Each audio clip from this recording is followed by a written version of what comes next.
State bank of इंडियाचे ATM फोडून 25 लाखांची रोकड लंपास. राहुरी शहरात आज पहाटेच्या सुमारास एक अत्यंत धाडसी चोरीची घटना घडली आहे. नगर मनमाड महामार्गालगत असलेल्या स्टेट बँक ऑफ इंडियाच्या एटीएमवर अज्ञात चोरट्यांनी डल्ला मारत तब्बल 25 लाख रुपयांची रोकड लंपास केली आहे. गॅस कटरच्या साहाय्याने एटीएम मशीन फोडून ही चोरी करण्यात आल्याने परिसरात मोठी खळबळ उडाली आहे. मिळालेल्या माहितीनुसार राहुरी शहरातील संत गाडगेबाबा व्यापारी संकुल आणि संत गाडगेबाबा आश्रम शाळेच्या समोर स्टेट बँक ऑफ इंडियाचे एटीएम केंद्र आहे. पहाटे 5 वाजेच्या सुमारास अज्ञात भामट्यांकडून या एटीएम मधील लक्ष केले.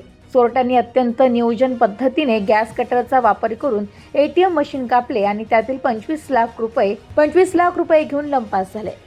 चोरीची ही धक्कादायक घटना उघडकीस येताच पोलीस प्रशासन एकच धावपळ उडाली. घटनेची माहिती मिळताच उपविभागीय पोलीस अधिकारी जयदत्त भवर, राहुरीचे पोलीस निरीक्षक संजय ठेंगे, सहाय्यक फौजदार तुळशीदास गीते यांनी चोरीचे गांभीर्य लक्षात घेता अहिल्यानगर येथून विशेष श्वान पथकाला पाचारण करण्यात आले आहे. Bureau report, news today 24, Ahilyanagar.